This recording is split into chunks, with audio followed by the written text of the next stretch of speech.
We are live, and you are tuned in and watching the Detective Diaries. I'm your host, Greg Lawson.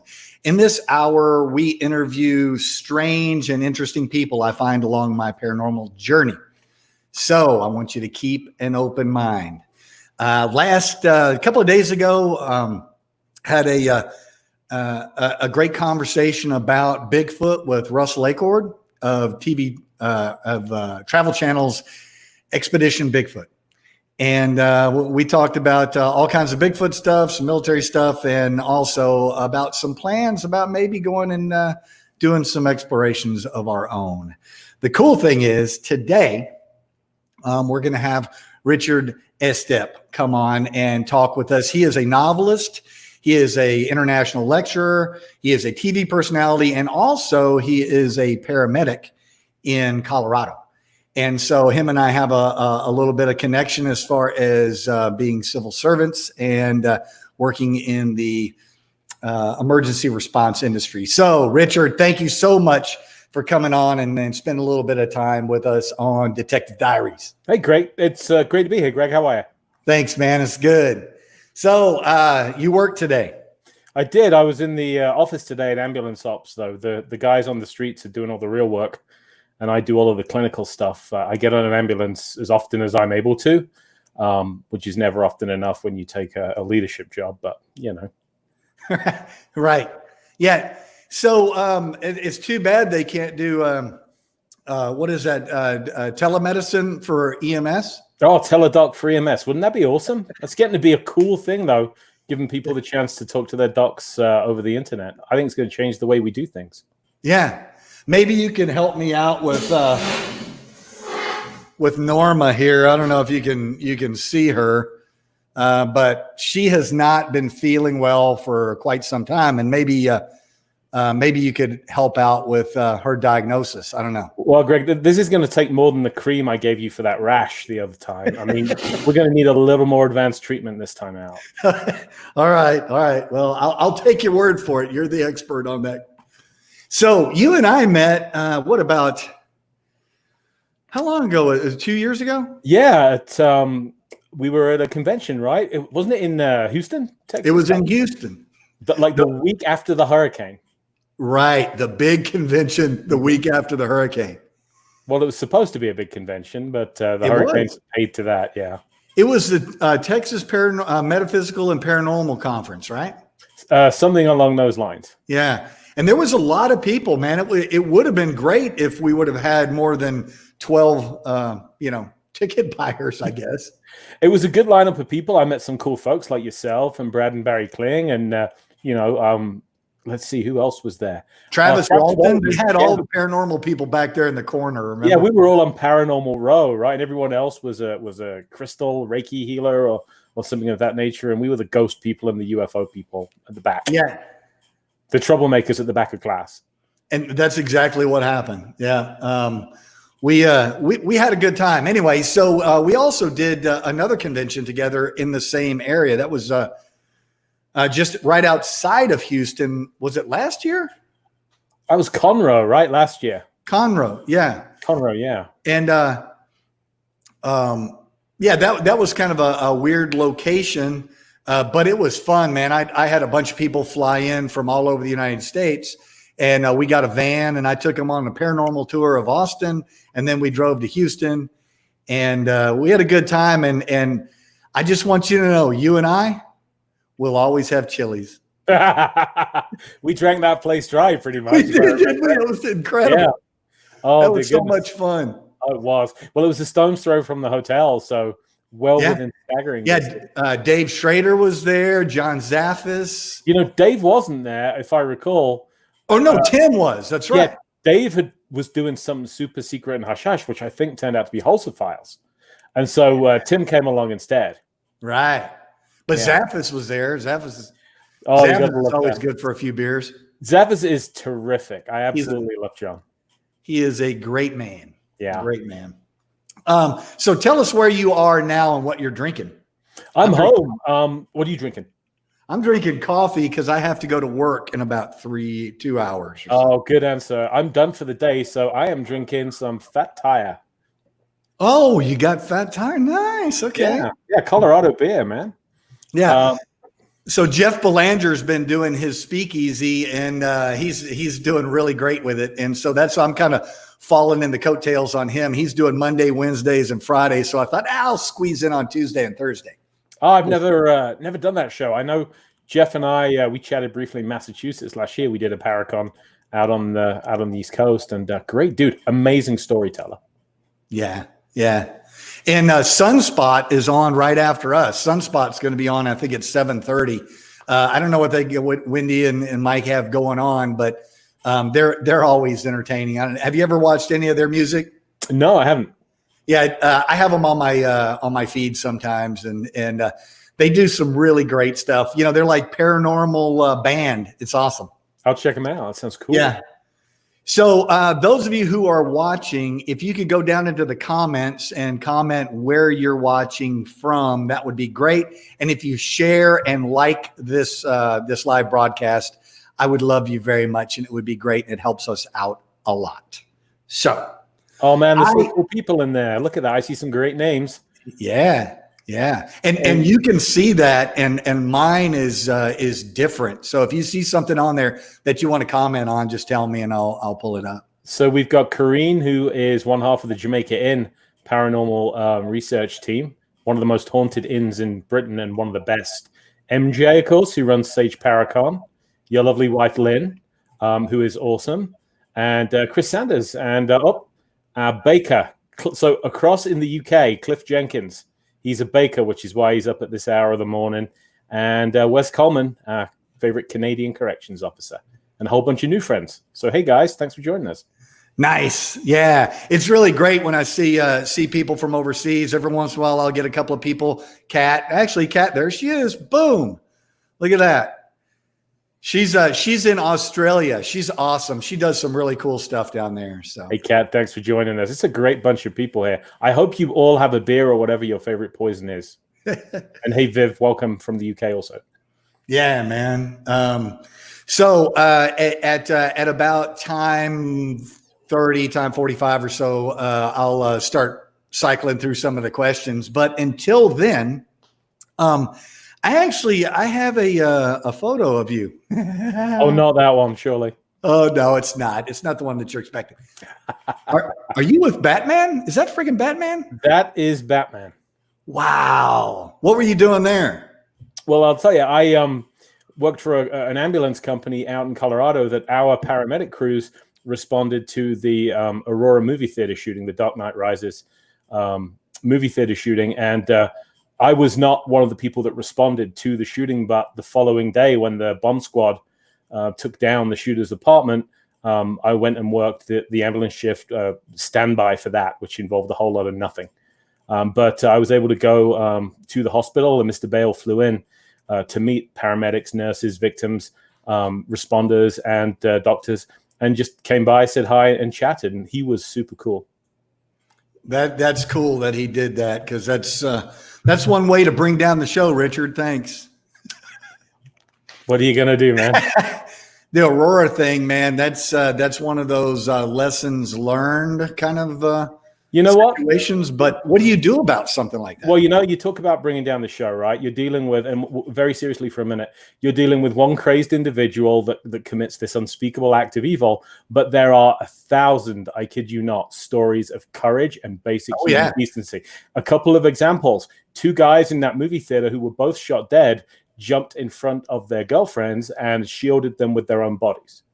There was a medical worker from one of the hospitals that was in the movie theater covered in blood. And the way he told the room full of us, I should say, that his story, he was deeply upset by what had just happened, but he knew the trauma rooms were going to be overloaded, and he went straight to work from the movie theater. Wow. So there are heroes, and there is the best and most decent of people. And that's what I choose to remember about Aurora, not one man who we won't even name. Yeah, I agree. Here, man. And that's why I brought you on today. A lot of people, there's all kinds of skepticism. There's cynics, and there's also true believers, and there's everything in the middle. And I like talking with people that have been there and experienced death firsthand. And you've probably experienced death far more than most. I've had my share of it. And, when people talk about an afterlife or whatever, there's something that happens that when somebody dies, there's a change that is pretty stark. It's a pretty stark change. You could say it's just a biological thing and that's it. Or you could say, based on the way they look, that their spirit just left. They're done. There's a definite stillness when you're around an actual dead person that you don't see with someone who is even deeply comatose, or when somebody's doing it in the movies, right, or on TV or something. There's just a very real stillness that you can tell that person, whatever it was that made them, has gone.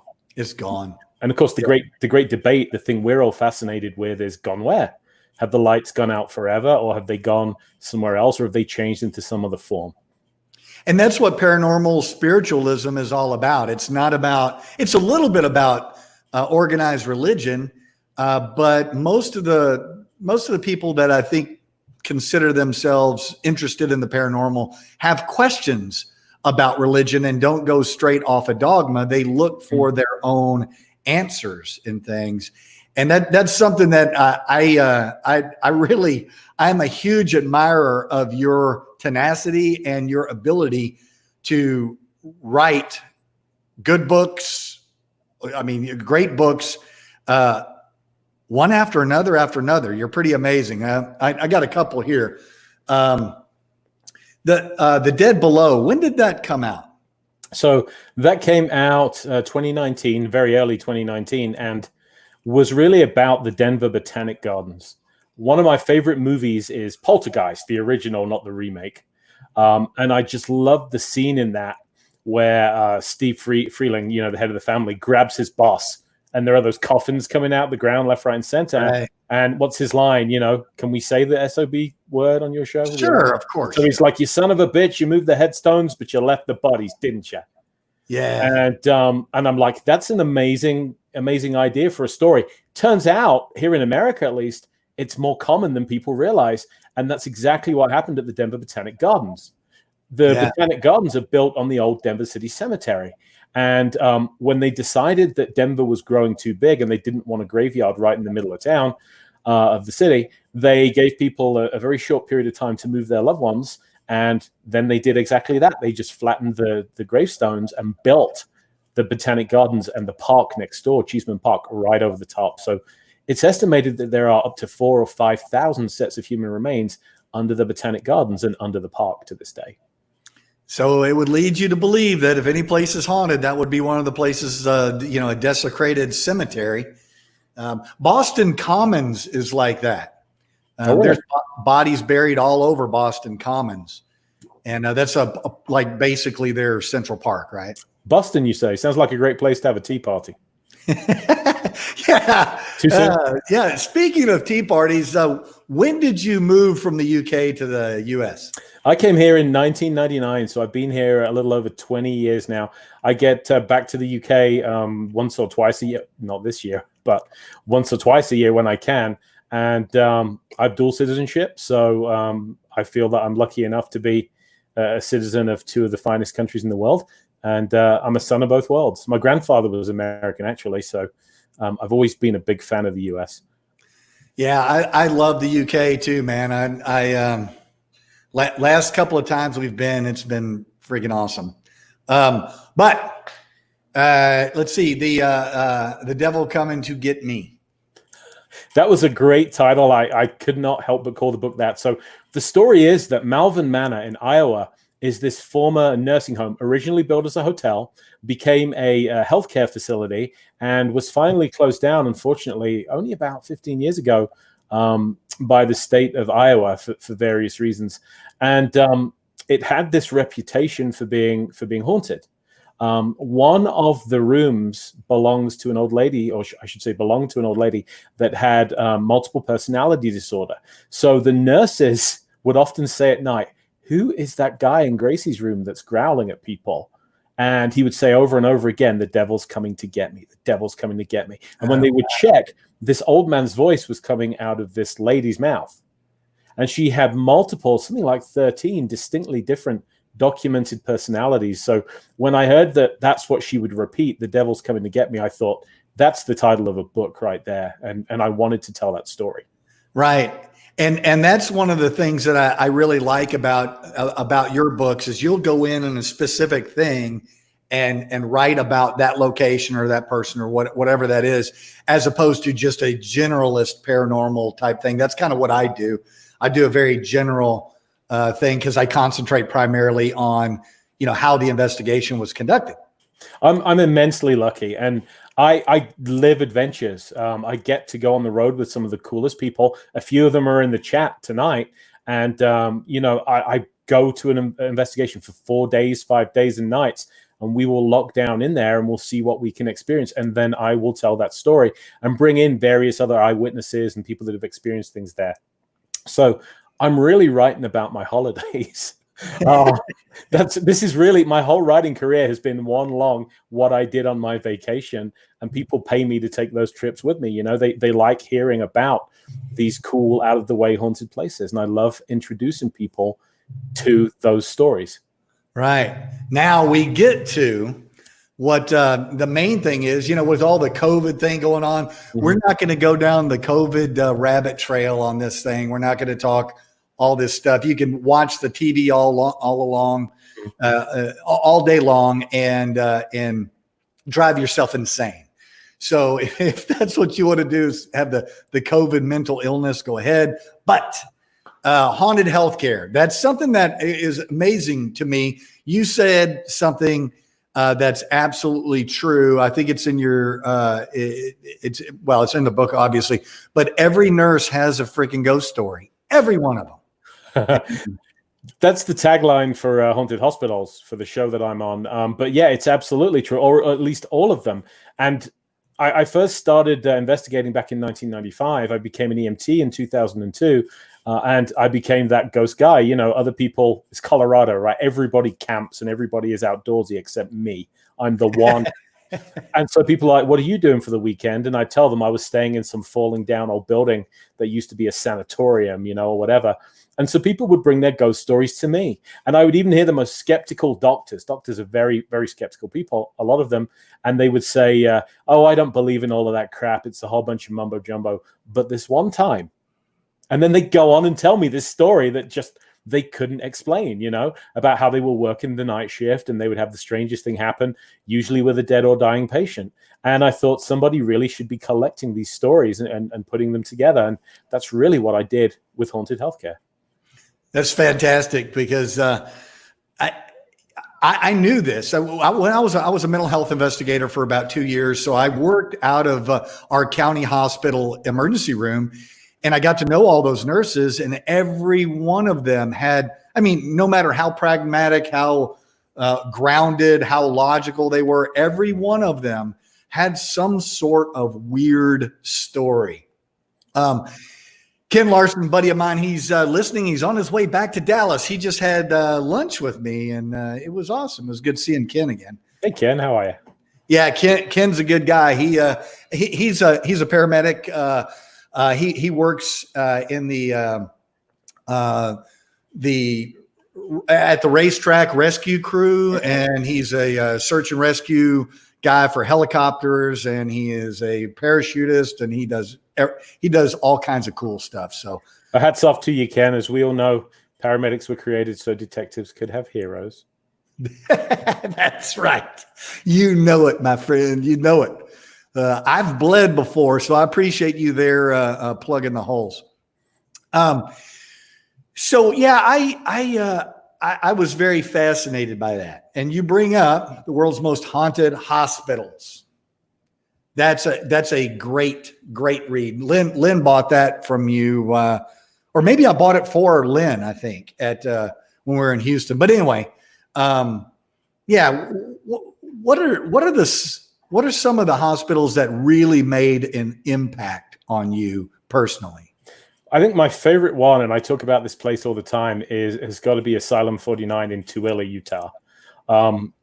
Because right now, this old community hospital, which it's been in a couple of movies. It was if you ever saw the movie The Fastest Indian with Anthony Hopkins, about racing on the salt flats out in Utah, or if you saw Stephen King's The Stand, the miniseries, not the one that's still in production, obviously, but the original.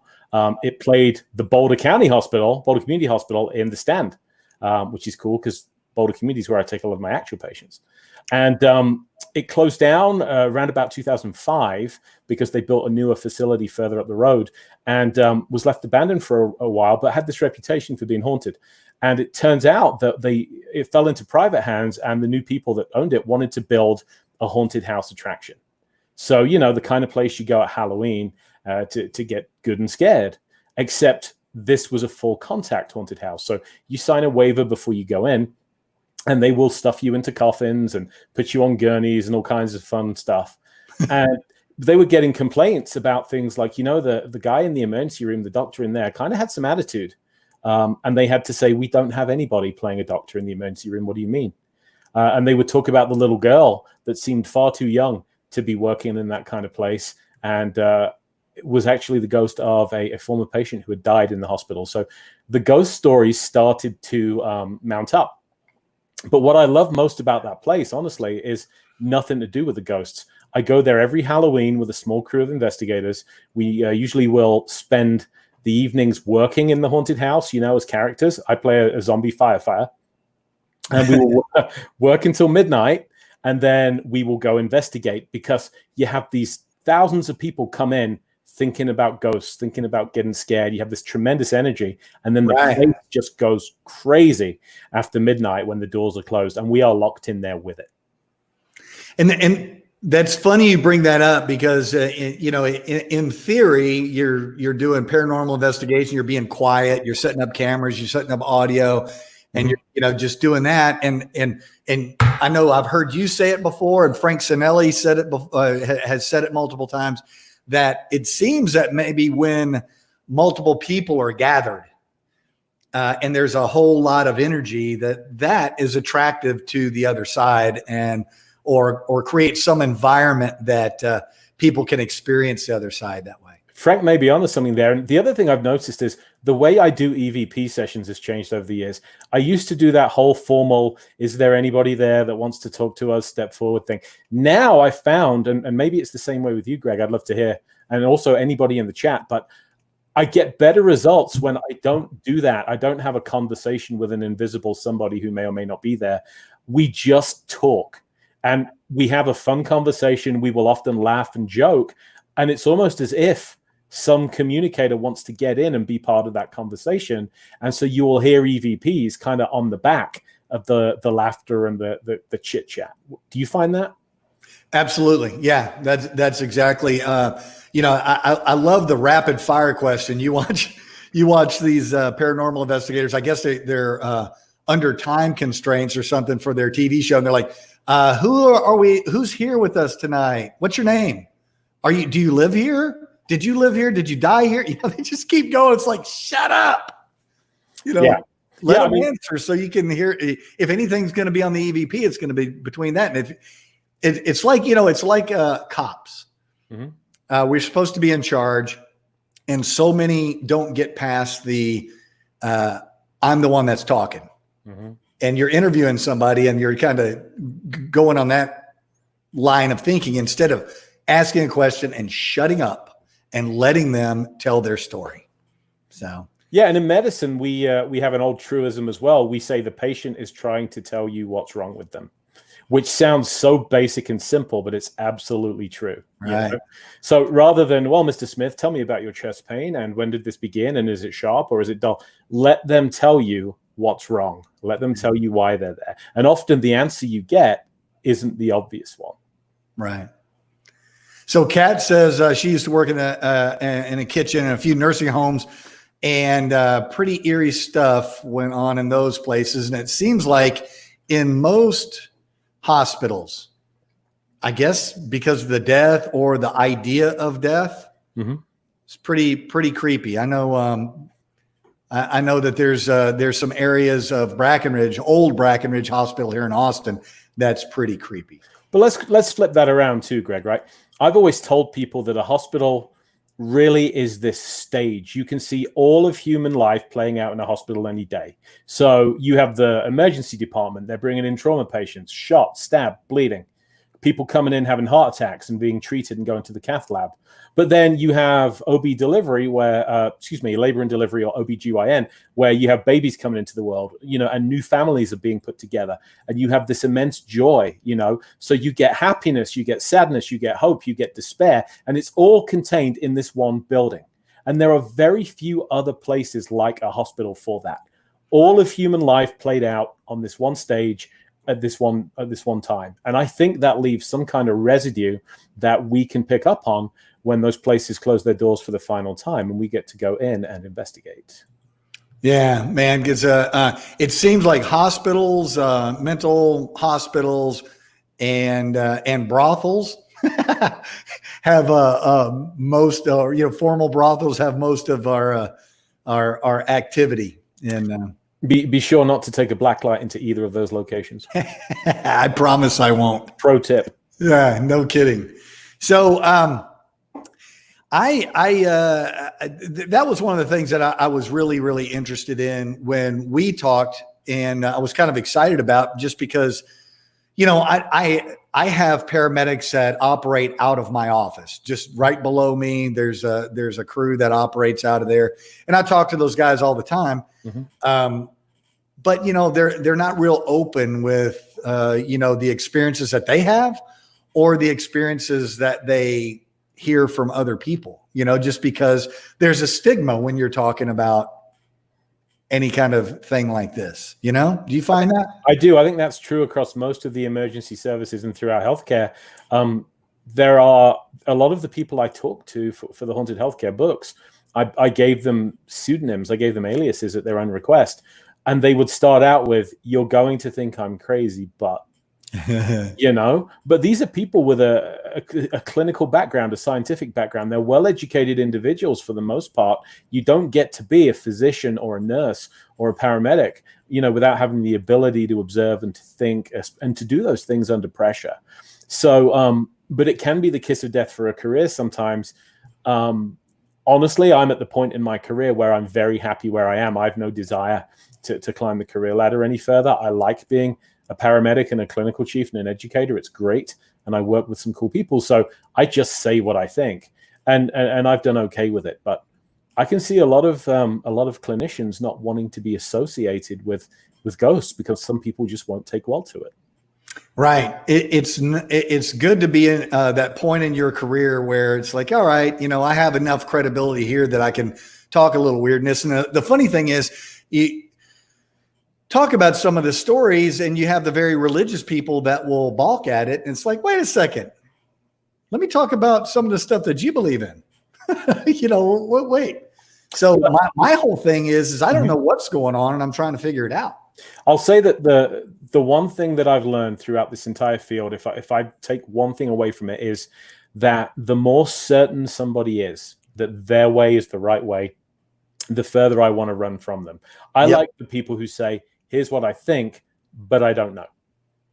Right. And you have, disciplinarians, right? Somebody who is a preacher is going to interpret a shadow figure as some sort of demonic thing. Somebody who is an alienist, or I should say who studies UFOs, ufologist, they're going to interpret that shadow figure as an alien visitation. If you talk to somebody that's in the spiritualist, they're going to say that it's grandma, or it's some sort of visitor there. So everybody has this other interpretation depending on their discipline, right? We all view the world through the lens of our own bias. Every single one of us, no matter how much you try and be aware of it, we all bring our own bias to it, whether that's a faith-based bias or a science-based bias or whatever. John Tenney blew my mind. John. One of the great researchers and raconteurs in the field. He blew my mind talking about shadow figures. He said that, it's only here in the West, largely thanks to TV, that we've made the shadow figure a sinister thing.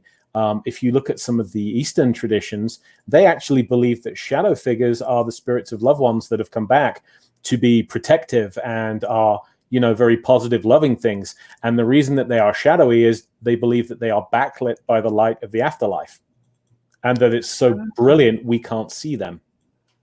See, not a lot of people think of it that way, do they? I never had. Yeah. And I'll be the first to raise my hand and take blame when the shows that I'm on, shadow figures are always sinister. And yet, they do look sinister. I absolutely agree, especially the really short and really tall ones. But it doesn't mean that they are necessarily malevolent or malicious. Yeah, those of you who are watching, thanks for tuning in to Detective Diaries. Today we're talking with Richard Estep. He is a paramedic. He is a novelist, an international lecturer, and a TV personality, and an all-around good dude, and very knowledgeable, very, very knowledgeable in the paranormal. Those of you who've never heard of John Tenney, look him up and look at some of his stuff. John's a fantastic guy. I've had the opportunity to work with him for a few hours at couple of locations, and yeah, I love John. I always learn something from him whenever I get to spend time with him. You should get him on the show, man. He'd be a great guest. If he would return my phone calls, that would be great. I'll bug him about that. Yeah, thank you. I appreciate it. Let's move on to, let's do a little bit of some of your TV stuff. And as far as what was your influences when you were just getting into the paranormal? So the biggest by far was a writer called Peter Underwood, which I think a lot of the British folks listening in will be aware of. He was one of the last of the gentleman ghost hunters, and he did like that term, ghost hunter. I know we've changed to paranormal investigator, but he was the kind of tweed jacket wearing, pipe smoking kind of guy. Very grandfatherly, but he spent his life visiting haunted places, investigating them, and documenting their stories.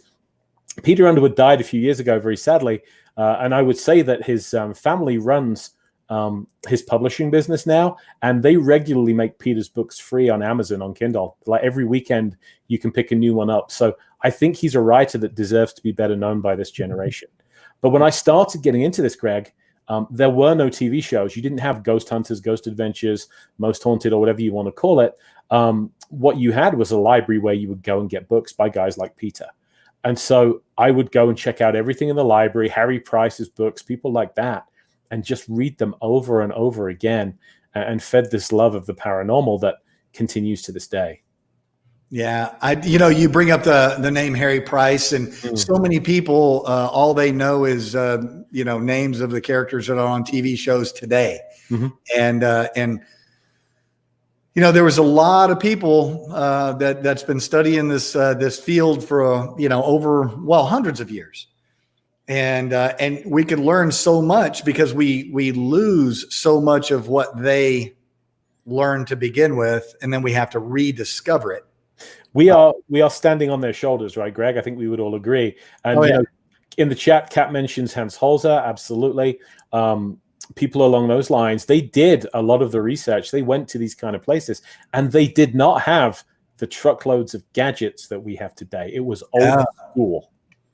Yeah, and the Holzer Files, Dave Schrader's TV show. I was talking to some people, and I said, man, if I was going to do a TV show, that would have been great, to have real case files, with a distance enough to where there's not any contemporary influence on what is in the case file, and then to go and reinvestigate it using, new technologies, new philosophies, all that kind of stuff. And that's what I love about his show so much. Yeah, I'm a big fan of Dave's just in general, and I love the Holzer Files. I love that they're taking this writer and making him well known again, making him mainstream again. I think that's kind of cool. Right. So tell us a little bit about Haunted Case Files. So Haunted Case Files was a show that ran for 2 seasons. I say ran, we may do a third if that ever happens. I don't think it's been canceled, but it hasn't been renewed either. And basically it looked at some of the US and Canada's paranormal investigators, and it dramatizes some of our most dramatic cases. So I got to share 8 of my investigations, and they got a guy that really doesn't look anything like me. He looks like Steve Carell. Did a great job of looking scared though, and they would cut interview footage of me with dramatizations of some of these cases, and I love that every week I would flee the building at the end, without exception. Well, that's good. Yeah, there's so many different ways to do these shows. Do you consult with some other shows also? Well, I'm a talking head on haunted hospitals. Have been since, and I got that job mainly because they'd read World's Most Haunted Hospitals and had wanted me to be a part of it. That led to Paranormal 911, which seemed a good fit because I was a firefighter for 15 years and then a paramedic also. And I just did Paranormal Night Shift, which is not aired yet, but the first season we've shot. And that covers the nocturnal experiences of people that work graveyards. Not literally in graveyards, although that would be awesome and slightly strange. That would be good. Lynn just brought me an IBC cherry limeade. This is delicious if you've never had it. And it's half gone, Lynn. Good job. I know. So, yeah, man. I've worked around quite a few of the shows and the people that are in the shows, and it's interesting how, to have successful TV, they have to do some creative editing and stuff like that, which in my opinion, that doesn't help a lot of the people that are watching the stuff and then ordering the gadgets and then going out and doing, what they see on TV. I mean, let's call it what it is. Some of it's massively over dramatized, but they will compress into a 15-minute segment something that I spent 5 days, 7 days, or 2 weeks doing. And I always use the example that if you look at any of these shows like Chicago Fire or Heaven Help Me 911 Lone Star, the scope of practice for your medics in Austin's pretty crazy, huh, Greg? I can't go there. But no, me neither. But in reality, what we're doing is we're taking this probably like a year's worth of things and compressing them into this tiny space for an audience that is easily bored. And then they do inject drama. The truth is these shows aren't made for the serious investigator. I don't know that there are many truly serious investigative shows on TV. They're made for the casual enthusiast. Right. And that's the nature of it. So when I consult on any of these shows, they do ask me my opinion. And sometimes, to their credit, they've rejected stories because of things I've said. I think that this is a psychiatric issue. I think that this has a medical explanation. I think this might have been a seizure, rather than a possession. And they will sometimes cut that out and not shoot that segment. At other times, though, I'll give them a clinical interpretation, and I will give them a sort of skeptical interpretation. And then I'll say, it is also possible that this was genuinely paranormal. You decide. And generally, they'll go down with the side of what seems scariest. Right. Yeah. So those of you who are still watching, it would be great if you would like and share this broadcast. And if you can go down to the comments and make any comments, here's a time to ask some questions, and we'll field some questions as they come in. When you're, I guess, how much do you try to distance yourself from the actual TV part of it when you're actually investigating and filming at the same time? One of the surreal things about it is that I was making jokes about this. I was at Bodmin Jail with MJ, who's in the chat, and a few other folks, and I actually was narrating it as if it was an episode of Haunted Case Files. So it was like, Richard walks down the hallway, he hears a noise, Stephen has farted. It makes for a great source of humor. But I don't think about the TV sound aspect of it, to be honest with you. I've become as much of a storyteller as I have an investigator, though. And the difference is, I think, I'm now less of a tech guy, and I'm more a guy that sets events into motion and then documents what happens to the people that are doing it. So the investigative team that I'm working with will do the majority of the research, and I will be sitting there and I'm watching what's happening. I'm asking questions. You say that you have a headache. Well, do you have a history of migraines? Have you had a headache like this before? it started when you first stepped into this building. Okay, let's take you outside and see how you feel. I'm always trying to craft the story for the reader. And the only rule that I have is that it has to be 100% genuine. Because, the nice thing about being a writer, Greg, as you know, is you don't have to worry about an editor, a TV editor, changing your story or adding drama. Because that's right. Yeah. That's right. Kat chimed in. What is your most memorable anomalous experience? Hands down, well, there are a couple. Probably one of the most memorable was at Fox Hollow Farm in Indiana, which was the serial killer's house. Herb Baumeister, the I-70 Strangler. I was in the pump room of the swimming pool, and I was touched. I mean, caressed is the word. It was so creepy on the arm. Nobody was there to do it, but I felt these fingertips running along the underside of my arm, which when you're in a serial killer's home, a dead serial killer's home, is a genuinely creepy thing. And I can still feel it now as I tell you about it. Yeah, that's not comfortable. MJ asked, what's on your bucket list in the UK? Shepton Mallet Prison is one that I've always wanted to do. That's been on my mind today. Ancient Ram Inn, which supposedly haunted by a succubus. Oh, really? Yeah, I noticed your tone changed. I want to go there. Yeah, Lynn's about to slap you. Go ahead, Lynn, slap him. But I've had some great stories about that place too. So that's long been on my bucket list too. And I've never done Edinburgh. Like, Edinburgh is a beautiful historic city. The underground catacombs, the vaults, I would love to investigate there.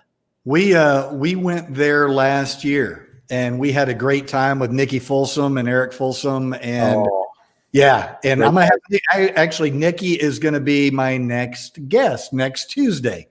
So it'll be great to get to talk with Nikki, because she's had some really interesting experiences. Dr. Shay Steingass said Heineken so she drinks that Heineken with no alcohol in it. It's very odd. But the cool thing is I just got her new book. Oh. Yeah, for those of you who want to get a really cool book, and it's got all kinds of recipes and stuff in it. It's recipes and lessons from self-sufficiency from Wyoming, Alaska, and Oregon. The Mary Homesteader. Yep, that's it. So for those of you who want some new recipes, go check it out. It's on Amazon. And so anyway, what else we got going on? Where can people find you online? Usually you can find me on Facebook, Richard Estep Author, and I have a website, richardestep.net. Okay. I think I have some of those up there. I'm not quite sure. So what would you say is a location for you in the United States that's probably been the most impactful in your paranormal searches? Impactful, as in like emotionally, or just influential? Influential. Oh, let's see. I'd probably, if I had to pick one, and it's a tough one, but Gettysburg. I have long been a Civil War enthusiast, and I'd wanted to write about the ghost of Gettysburg for a long time. So actually going there each year as I do and walking the field and then investigating locations like the Farnsworth House and the Fairfield Inn has been a dream come true for me. But Gettysburg, I'm a big believer that every American should walk that ground at least once in their lifetime. And American history was written there. And I feel the same about Fort Mifflin on the Delaware, which was a Revolutionary War fort, also a part of the Civil War. Those kind of historical locations where American history was written in blood, they really appeal to me. They resonate for me. Yeah. So Wes asked, do you have any new books coming out in the next few months? Thanks, Wes, for that. I have a few. My next one is about the haunting of Bodmin Jail. It's called The Hanging Pit, and that should be out in June. Following that, a book called On Deadly Ground, which is going to be about the Monroe House, my investigation of that. Okay. All right. Well, I got a confirmation from Eric that all your books are amazing and that people need to read them. Eric's great people. So that was the fun thing, my last book that came out, I did with Rosemary Ellen Guiley, and I never thought I would write a book about my own kind of experiences, which mine are more metaphysical, I think, than seeing ghosts and everything. But something that interests me is just like with this show, The Detective Diaries, I like to interview strange and interesting people. You would primarily fall in the interesting people side of it. Oh, thanks, And man. there's a little strangeness going on in Houston at the Chili's, but that could have been alcohol related. I don't know. It's just nice to spend an hour being quizzed by a detective who doesn't want to see my browser history. So I'm enjoying this immensely, Yeah, well, pretty soon we won't even need to. Apparently, they're going to pass laws where FBI can just look at your browser history. All that stuff is research. I'm telling you, it's research. That's right. Yeah. That's right. So the thing about something that I find is interesting to me is locations are cool, incidents are cool, but the people that actually pick up on these things are very fascinating to me, because you can throw 10 people into one spot and one person comes up with something, and the same 10 someplace else, and that same person's going to come up with something. And I just kind of wonder sometimes whether, like you said, when you're assessing something, what's the most likely scenario? Either they're making it up or they're having some sort of mental issue. Well, one thing I do like to say, Greg, and perhaps you can verify this, but detectives, don't you guys consider eyewitness testimony to be the least reliable form of evidence? It is a very unreliable form of evidence. I wouldn't say it's the least reliable. I'm sure there's some authors out there that have penned some books on criminal investigations that have said that. But it is often very flawed. And it's flawed, because of fight or flight syndrome. People are freaking out when they're seeing something happen. Their brain is not upcoding things. Most of these things happen late at night. What do people do late at night? They've been drinking. And so there's all these other influences that go in to eyewitness testimony. And even, just somebody lying, trying to get somebody in trouble. And it's been proven that we don't see what we think we see, or our memories change. We rewrite our own memories to suit our personal narrative. So I'm always leery when I'm questioning an eyewitness, as I'm sure you are, both, in both aspects of your investigative career. But I do look for those areas where we can corroborate with some kind of physical objective evidence what a witness says. So if somebody tells me that they just went cold, I like to see if we can actually record a temperature drop with a thermometer, because then you've got something. You've got something that you can back up, that one piece of subjective testimony with, or if you can get video footage, or if you can get some kind of reading to help corroborate it. Yeah, I know. So I'm going to have a friend of mine, Gypsy Jules. She's going to come on the show probably. I think it's on June 2nd. I think she's going to be on Tuesday. And so I've used her. I've solicited her expertise on two different occasions. One was with the jail in Belton, Texas, which back in the 1870s, a group of men that were hell-bent on straightening out the evilness in Texas, and they went up to the jail and they killed everybody in the jail.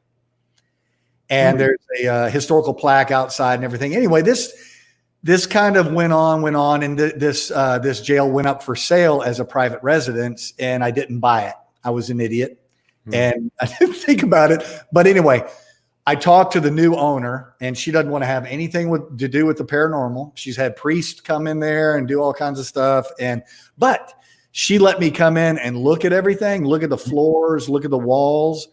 And the kitchen is now where they drug the bodies and left them in the backyard. Oh, yeah. So they drug the bodies outside, and there was a small fence, and they left them there. Well, they've now concreted over that and built a kitchen on the back of it. So that kind of consecrated ground right there is now covered by the kitchen. But she allowed me to go out there and explore the property. And so I asked Gypsy to come out because Gypsy is an expert in metal detecting. And just like what you were saying, it's really nice to be able to bring in some sort of physical evidence of something happening, you know? Mm-hmm. And without doing that, things are just a story. I don't know. No, I agree with you. I think you should never hang your hat on one data point. No. You know? I mean, what do they tell journalists in basic journalism class, right? Minimum of 2 sources before you call something a fact. Right. Right. Oh, man. So let's see. MJ, hopefully we're going to be able to go see MJ here pretty soon, right? November? Fingers crossed. I'm really hoping that that's the case. Yeah. If some of you viewers have never been over to the UK, going to the Sage Paranormal event is fantastic. You'll learn all kinds of history. You'll learn all kinds of weirdness, eat really good food, have a good party, look at some really, really crazy stuff. And I'm hoping that that's going to go. Do you have anything else going on this year that's not canceled? I have the Sage US event as well as the Sage UK event. So those are in October and November. Right now, in terms of public, I've canceled, was supposed to go back to the R Theater in Auburn, Illinois to investigate there, a public event, and go to Ashmore Estates. But I just felt it wasn't ethical to do a public event right now and bring 50 people together in one building. So the next thing I have on my schedule is the Gettysburg Battlefield Bash later in the summer. I would hate to cancel that because it's to support charity. It supports Wounded Warrior Foundation and children with leukemia. But we'll have to see what the state of the union is before we make that decision. Yeah, it's going to be interesting to see how all this stuff plays itself out. I'm keeping my fingers crossed that we're resilient. We'll make it through this, and we'll get back to a sense of normalcy, I guess. But man, I really, really appreciate you coming on. One last question is, other than Gettysburg, what would be a location that you would like to? I say other than Gettysburg, what's a location that you have not investigated in Colorado that you would like to do? In Colorado, I would probably say the Brown Palace Hotel in Denver. Okay? Go ahead. No, what is the deal with the Brown Palace? Well, I mean, haunted hotels, we're most famous for the Stanley, and I did the ghost tours at the Stanley for 3 years. And the hotel every bit deserves the reputation it has. It's very active. But the Brown Palace is also renowned for being haunted. It's right in the heart of the city of Denver, but I don't believe they do tours or anything like that. They acknowledge their history, but it's never been thoroughly investigated to my knowledge. So I would love to get in there and see that for myself. Yeah.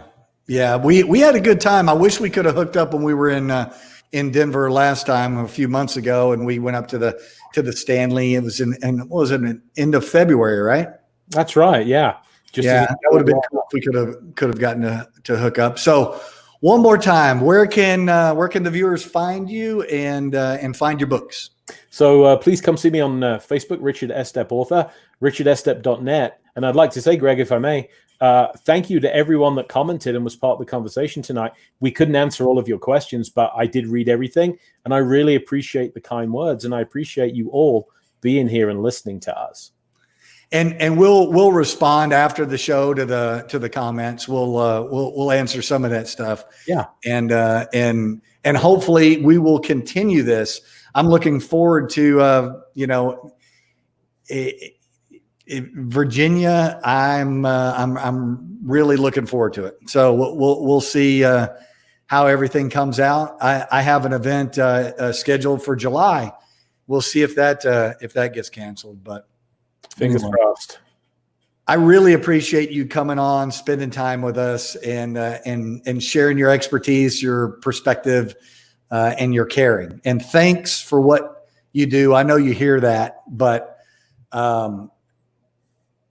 when they talk about what really matters is you plug holes fast. That's what really matters. And without EMTs, without paramedics there, man, we're in bad shape. Well, Greg, it's EMS week this week. It's the 1 week when EMS is somewhat celebrated. If you happen to see an ambulance parked up, if you happen to see your local EMS providers out and about there, go shake their hand, go say hi, maybe go say thanks, because those guys are overworked and underpaid, I can guarantee you. That's a fact. So thank you, Richard, and I'll be in touch, man. You too, brother. Thanks for having me along, and thank you all. All right. See you later. That was Richard Estep. He is an author, TV personality, lecturer, and all-around really good guy. I want to point out to everyone that Jeff Belanger is running a show called The Speakeasy. He's on Mondays, Wednesdays, and Fridays. And Dave Schrader make sure that you tune into the Halser Files whenever you get a chance. I really highly recommend that show. And the other thing I would like for you guys to reach out and keep your mind open is go to any Seth Breedlove's documentaries, any of them. It doesn't matter. And check him out and see what you think. He's got a really, really cool style that I think you'll like a lot. So our next show is going to be on Tuesday next week, and I'm in the process of confirming who is going to be on that show. And I'm going to keep my fingers crossed for who I think is going to be on. So until then, I hope you guys have a good day. I hope you enjoyed the show. If you can like and share this, it would be great if you go to my YouTube page and subscribe to the YouTube page. That helps me out greatly. If I can do anything for you, all you got to do is private message me and I'll see what I can do. Thanks, you guys. And thanks for watching one more broadcast of the Detective Diaries. I'm gone, I think.